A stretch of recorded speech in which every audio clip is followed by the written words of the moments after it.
more that I do this work and this calling, I've had such a profound experience with grief Yeah. in so many different ways. Like the grief of becoming a mother, like from maiden to mother and like all of these seasons. And, I don't want this episode to be completely depressing, like, oh, we're talking about death. I But I asked, think this so is it's okay. something, I Yeah. think this is something that is missing from the conversation because we Mhm. look at ourselves and we're like, why am I so depressed? Why do I miss who I used to be? And, Yeah.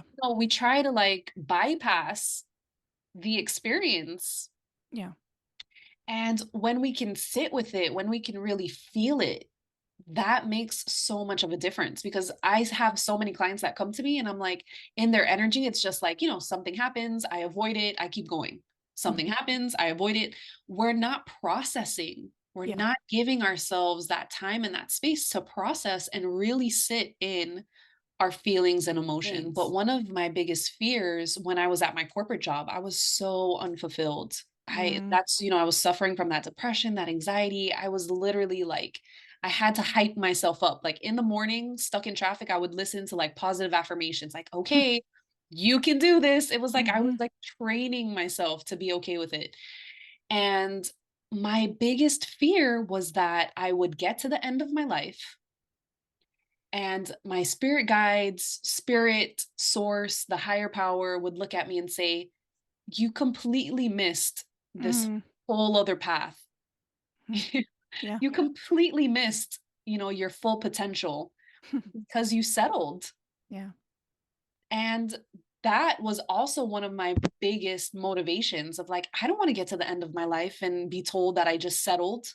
Yeah. I want to live my highest potential. It really is. When you start a meditation practice, it can be challenging because we're not used to the stillness. Yeah. We're used to like the frenzy and the, And we so want the instant gratification, like, oh, we want the answer now. totally.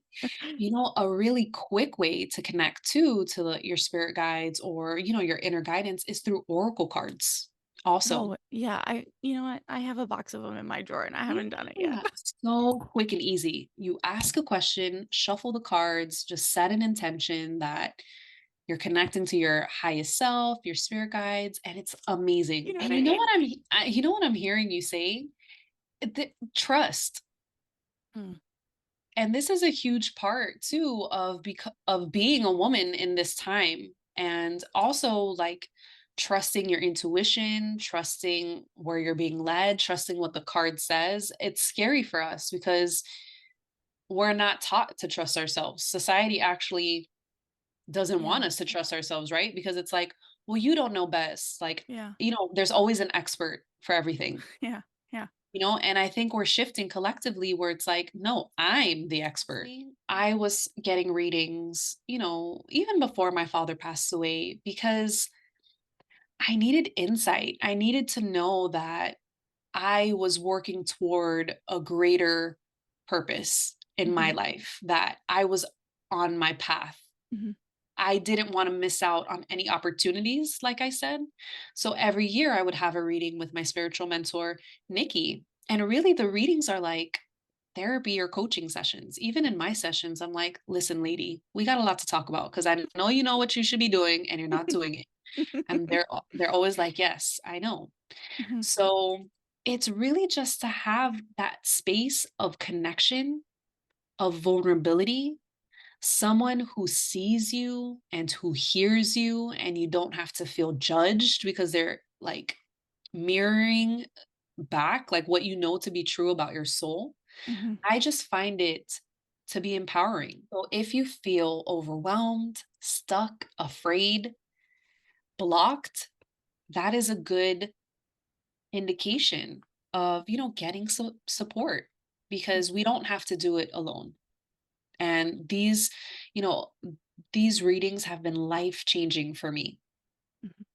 when Mhm. I was when I was going through my spiritual awakening, but also every time I have a client and I have a reading, I'm just so grateful because it really helps. It's really, really worth investing Mhm. in Mhm. yourself because it's life-changing. Like Yeah. it will change the course of your life once you have that permission, once you have that healing, once you overcome the fear. Yeah. Spirit babies are souls. So Okay. they are in the spirit realm, and they're basically souls who are waiting to incarnate. Mm. And we can connect to the souls of the baby and ask them, "What are you waiting for?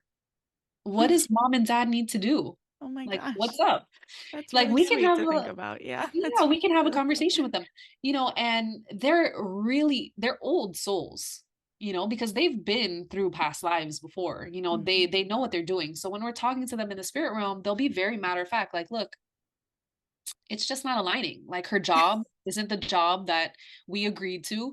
It's usually like this alignment, that is not happening.